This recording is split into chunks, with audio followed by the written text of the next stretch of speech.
येळकोट येळकोट. अरे आवाज कसा पाहिजे? गेल्या वर्षी आवाज मोठा येत होता, आता जरा जास्त यायला पाहिजे. येळकोट येळकोट येळकोट येळकोट. खंडोबाच्या नावानं, विरोबाच्या नावानं, बाळूबाबाच्या नावानं. कोण कोण बोलत नाही देव बघतोय बघा, बोला तुम्ही. देवाचं चांगलं म्हणायला काय अडचण आहे. आज आपल्या खंडोबा देवाची यात्रा आहे. या यात्रेच्या निमित्तानं हजारोच्या संख्येनं भाविक आज कुलाळवाडी नगरीमध्ये आलेले आहेत. मी जत विधानसभा मतदारसंघाच्या वतीनं कुलाळवाडी येथे आलेल्या सर्व खंडोबा भक्तांचं मनपूर्वक स्वागत करतो. खंडोबाच्या चरणी प्रार्थना करतो की ज्या भावनेनं 2024च्या विधानसभेच्या निवडणुकीमध्ये जत विधानसभा मतदारसंघातील मायबाप जनतेनं भारतीय जनता पार्टीच्या चिन्हावरती मला आमदार म्हणून महाराष्ट्राच्या विधिमंडळामध्ये पाठवलं. त्या सर्व भावना, सर्व अपेक्षा पूर्ण करण्याची प्रचंड शक्ती खंडोबा देवानं मला द्यावी अशी प्रार्थना मी खंडोबाच्या चरणी करतो. दुसरी प्रार्थना ही करतो की सर्व खंडोबा भक्तांच्या आशा, अपेक्षा, आकांक्षा देवानं पूर्ण कराव्यात. तुमच्या सर्वांच्या आयुष्यामध्ये सुख, समाधान, शांती, भरभराटी यावी अशा पद्धतीची प्रचंड शक्ती श्री खंडोबानं आपल्या सर्वांना द्यावी.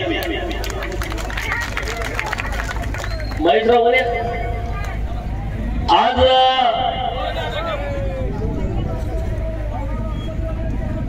नोव्हेंबर महिना आहे आणि गेल्या वर्षी 16 नोव्हेंबर बरोबर ना तारीख किती सभा होती? 17 नोव्हेंबर 16 किंवा 17 ते बघा 16 किंवा 17 तारखेला विधानसभेच्या प्रचारातली शेवटची मोठी सभा ही आपल्या कुलाळवाडी गावामध्ये झाली होती. आणि ही शेवटची सभा बघितल्याने सगळं वारं फिरलं. लोकांनी मत तयार केलं की खंडोबाचा आशीर्वाद गोपीचंदला आहे तर आपला पण आशीर्वाद गोपीचंदला द्यायला पाहिजे.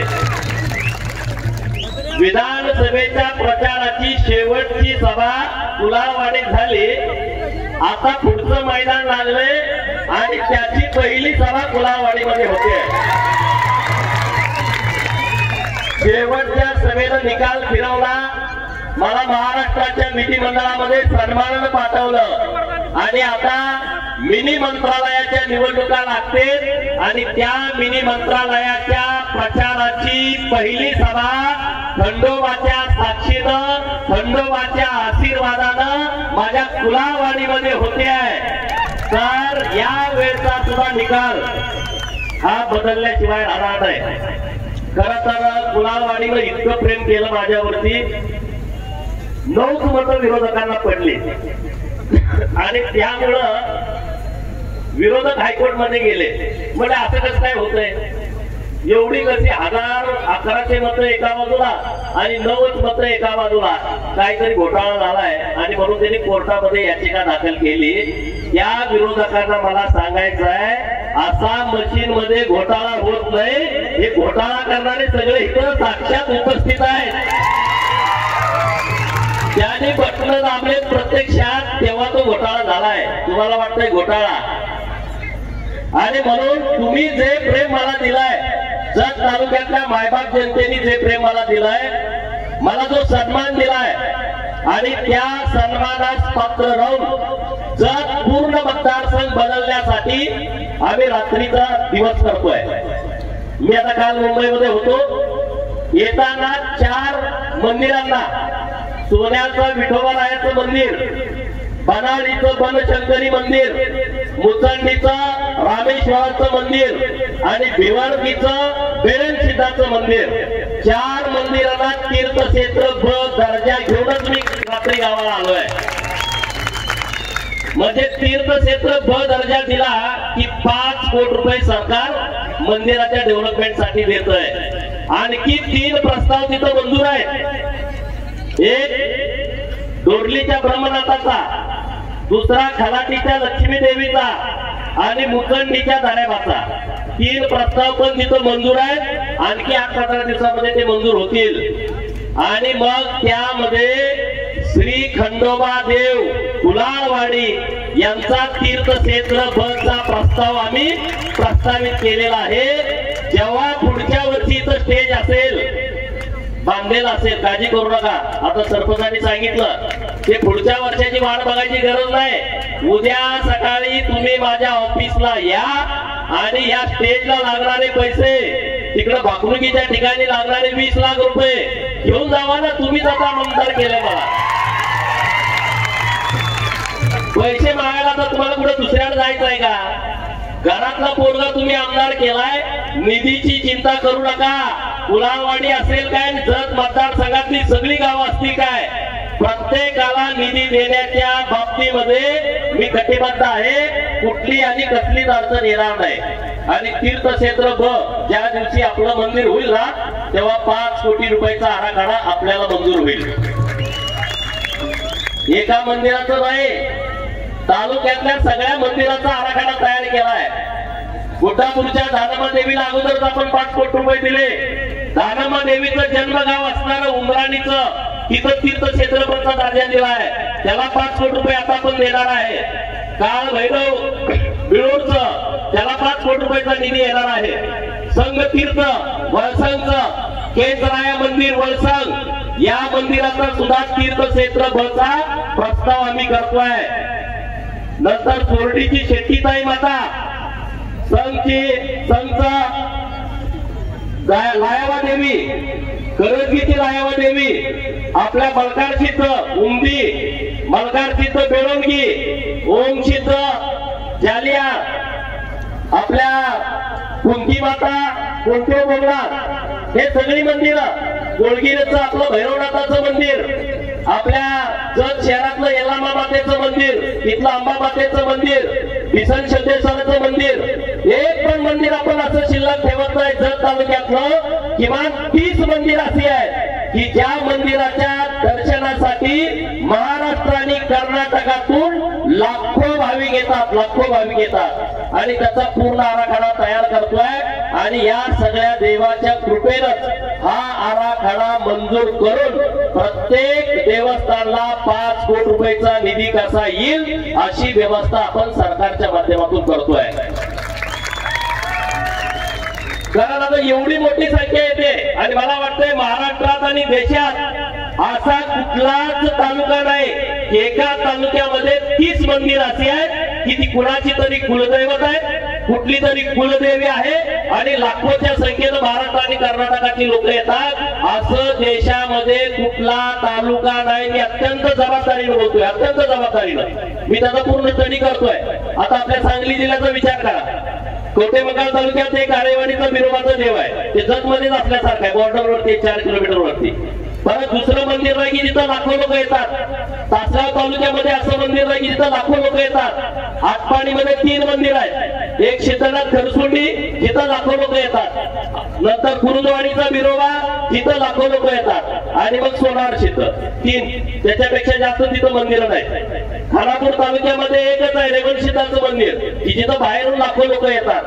असं प्रत्येक तालुक्याचा विचार केला तर जत सारखी परिस्थिती कुठंच नाही, परंतु कुठल्याच राजकारत्याचं त्याच्याकडे लक्षच गेलं नाही.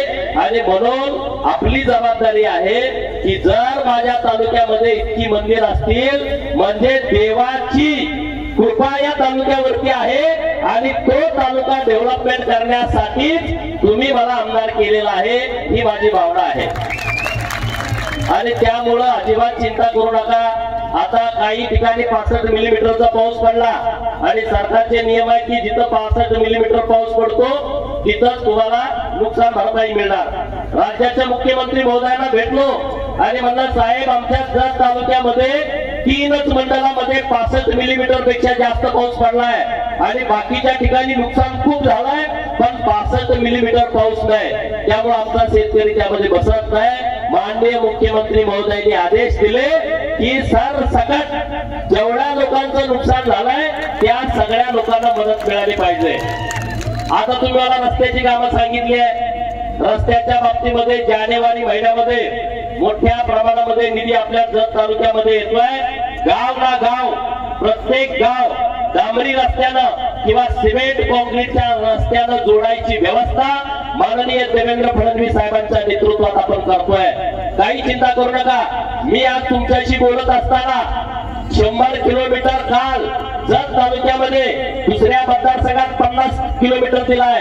एकमेव महाराष्ट्रातला तालुका आहे की तिथं 100 किलोमीटर मंजूर केलेले आहेत. रोजगार हमी मंत्र्यांनी एका किलोमीटरला 24 लाख रुपये असे 24 कोटी रुपये काल मंजूर केलेले आहेत. म्हणजे 83 रस्ते त्यामध्ये धरलेत. म्हणजे सांगायचं तात्पर्य मी सांगत बसलो तर वेळ जाईल. आपली वागणुकीचं टायमिंग जवळ आलेलं आहे. पण कुलाळवाडीकरांना मला सांगायचं आहे, तुम्ही ज्या ज्या मागण्या माझ्याकडे केलेल्या आहेत त्या सगळ्या मागण्या पूर्ण करणार. पुढच्या वर्षीच्या यात्रेच्या कार्यक्रमामध्ये या परिसरामध्ये मोठ्या प्रमाणात तुम्हाला बदल दिसणार. म्हणजे पुढच्या वेळेस बोलायची आवश्यकता नाही. म्हणजे ते कृतीतून करून दाखवणार.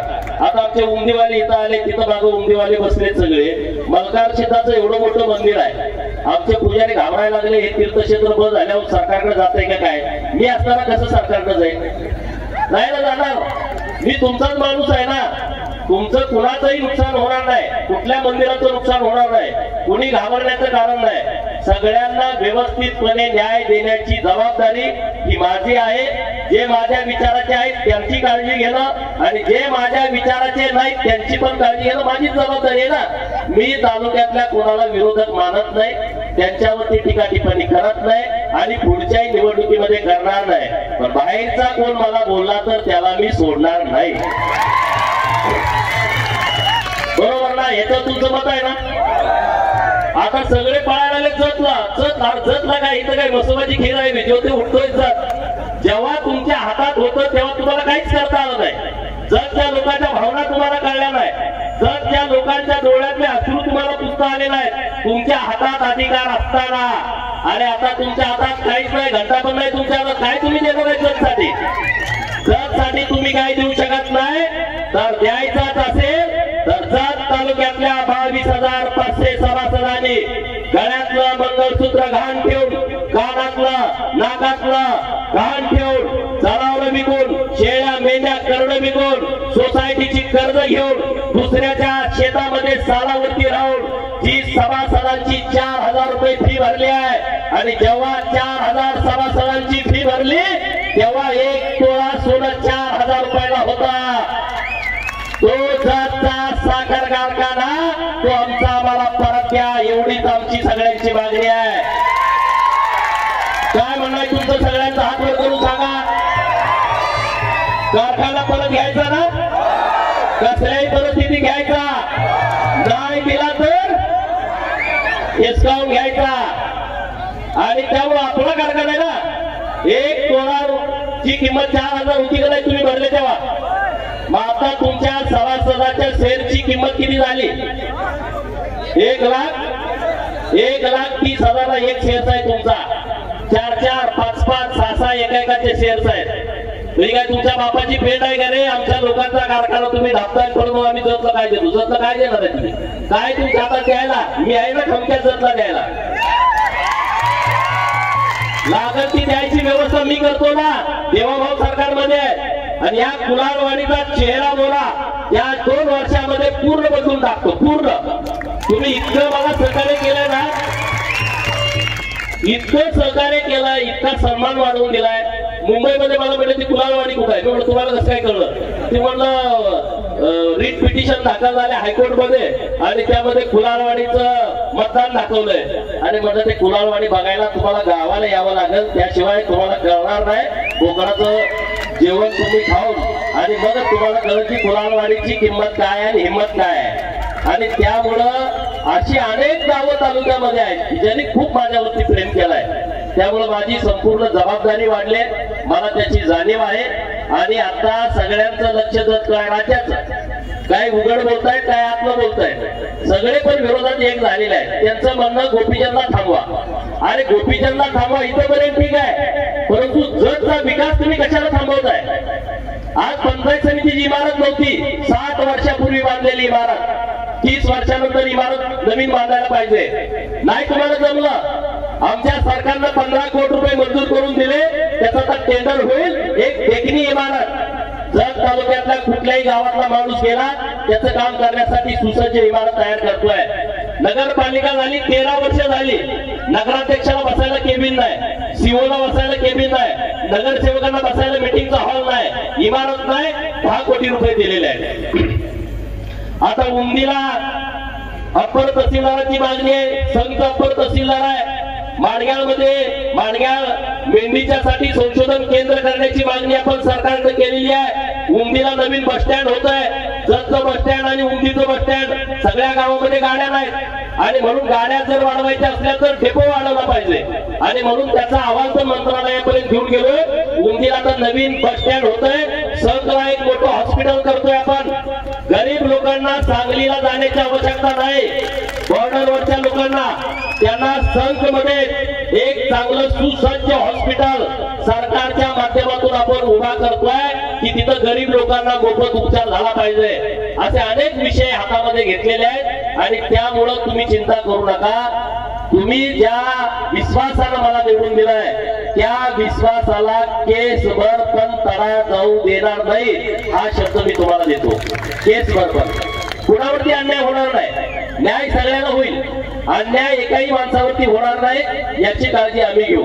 तुम्हाला पण माझी विनंती आहे. मग मला जरा सगळीकडे फिरत राहतोय, इकडं तिकडं बोलवतात. आता 9 तारखेला पुण्याला मोर्चा आहे, 12 तारखेला नाशिकला मोर्चा आहे. अहो मला इलेक्शन लागलंय, नाही तुम्ही तिकडे गेलं पाहिजे. आणि मग तुमच्या सगळ्यांची जबाबदारी आहे. मी बाहेर फिरत फिरत इथं सगळीकडे लक्ष देतोय, हे तुमच्या जीवावरती चाललंय.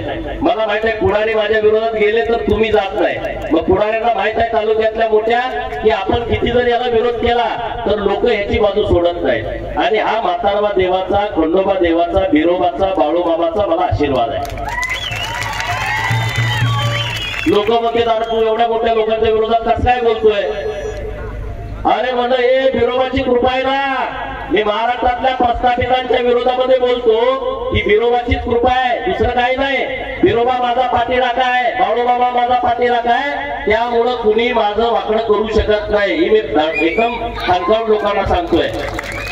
आणि त्यामुळे आपल्या तालुक्यामध्ये आपण सगळेजण सर्व शक्तीनिशी आपण पुढे जाऊया. व्यासपीठावर सगळे संजयराव आहेत, सरदार पाटील आहेत, आपले एटी डॉक्टर साहेब आहेत, आके साहेब आहेत, सगळी टीम आहे, माऊली हळदवार आहेत, आपल्या गावातले सगळे प्रमुख मंडळी आहेत, आपल्या वसपटचे सरपंच आहेत, विविध गावचे सरपंच आहेत. सगळ्यांची नावं घेत नाहीत, बाकलुकीचा टाइम झालेला आहे.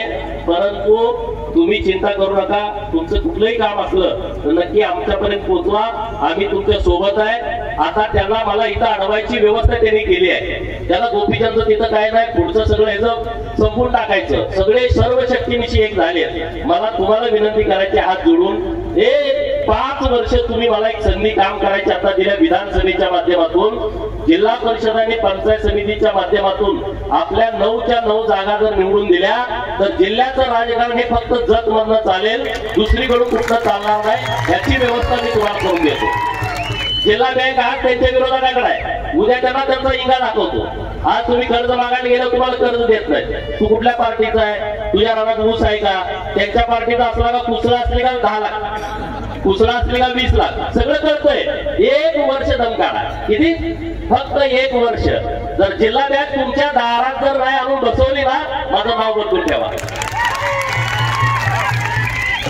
कुणाच्या पण गरीबांना, गरीब माणसाला त्याच्या पोराला एखादं काम करायचं आहे ना, जर त्याच्या दारात येऊन मॅनेजरनं त्याला कर्ज नाही दिलं ना, मला तुम्ही जाब विचारा. ही आपली बँक आहे ना, ही आपली बँक आहे. त्या पुढाऱ्यांना वाटतं ही आमची बँक आहे, तुमच्या बाप जाण्याची बँक नाही, ती आमच्या गरीब लोकांची, सभासदांची बँक आहे. तर तुम्ही पाहिजे तसं जवळच्या बगल बच्च्याला 50-50 लाख रुपये देताय तुम्ही, त्याचं काही लायकी नसताना, आणि आमच्या माणसाची लायकी असताना त्याला 1 लाख रुपये देताना त्याला हेलपाट घालायला लावताय. हे 1 वर्ष तुम्हाला शेवटची संधी आहे. पुढच्या वर्षी जर एमडीनं नाटक केलं, त्याला जिल्हा बँकेचं जर नाही त्याचं कलम करून टाकलं ना, माझं नाव तुम्ही विचारा. म्हणून त्यांना वाटतं याला थांबवा, हे सगळ्यांना चालना करायला लागलाय. हे यासाठी ते सगळे मला विरोध करतायत. जिल्हा परिषदचा सत्ता कुणाची आणायची ही सर्व चावी जजच्या हातात आहे. 9 जर सीटा तुम्ही दिल्या ना, चावी तुमच्या हातात आली म्हणून समजा, कुणाकडे ती चावी जात नाही. त्यामुळे इथले हेवे दावे विसरून जी लोक पुढे येतील त्यांच्या पाठीमागे आपण सर्व शक्तींशी राहायचं. आता जिल्ह्यातले पुढारी 2च तालुक्यात येत आहेत, एक आटपाडी आणि दुसरा जत. तुम्ही कुठल्याही गोष्ट काढून बघा, पोरं सगळी फेसबुकला आहे. ते कवटेमकाला जात नाही, तासगावला जात नाही, मिरजला जात नाही, गडेगाव नाही, पलूस नाही, तिकडं शिराळ्याला नाही, कुठंच जात नाही. उठलं का सुटलंच जत, उठलं का सुटलं आटपाडी. का? गोपीचंद आहे. गोपीचंद का? यांचा पाहुणा नाही. सगळ्यात मोठी अडचण यांचा पाहुणा नाही. एका बहुजन समाजात येतोय तर याला दाबून ठेवा, असं होत नाही. गोपीचंदचा जन्म तुमच्या छाताडावरती नाचण्यासाठी झालाय. तुम्हाला जर नाही तुडवलं ना तर नाव बदलून ठेवा. तुमची जी लायकी आहे ना, तुमची लायकी पूर्ण घालवण्याची क्षमता. का रे तुम्ही आमच्या या देवाला पैसे दिले ना आतापर्यंत? का तुम्हाला बनाळीचा बनशंकरी दिसला नाही, जिथं लाखो लोक येतात? अरे बनशंकरीचा जर प्रस्ताव आम्ही केला, तिथले ट्रस्टी आमच्या विरोधातले कलेक्टर ऑफिस मध्ये फाईलच घेऊन आले. ते म्हटले गोपीचंद पडळकरचा पैसे घ्यायचे नाही. आणि म्हटलं तुम्ही फाईल घेऊन आले, पण सरकार आमचं आहे. काल त्यांना तीर्थक्षेत्र बचा दर्जा दिला, त्यांना आता 5 कोटी रुपये देतोय. तुम्ही आमच्या बाजूचे असा जर नसा, लाखो लोक तिथे येत आहेत ना. का येलामादेवीचं डेव्हलपमेंट झालं नाही? का गुड्डापूरच्या धानमादेवी कर्नाटक आणि महाराष्ट्रात लाखो लोक येतात? का नाही तुम्ही निधी दिला? सरकार होतं ना. का मल्हार सीताला पैसे दिले नाही तुम्ही? उंदीच्या त्याची भावना नाही. आणि म्हणून आता हे सगळं डेव्हलपमेंट आपण करू, काही चिंता करू नका. इतक्या मोठ्या संख्येनं तुम्ही आज देवाच्या दर्शनाला आलेला, मी तुम्हाला सर्वांना धन्यवाद देतो. माझा मान सन्मान केला त्याबद्दल धन्यवाद. जे रस्ते 2 सुचवले तुम्ही आणि 20 लाख आणि कुलाळवाडीचं इथलं स्टेज उद्याच तुम्ही हे बाकनुकीच्या ठिकाणचं आणि इथलं पत्र घेऊन जावा. बाकीच्या रस्त्याची कामं मी तुम्हाला करून देतो. आजूबाजूच्या गावातल्या लोकांची काही कामं असतील तर नक्की तुम्ही ऑफिसला सांगा. ओके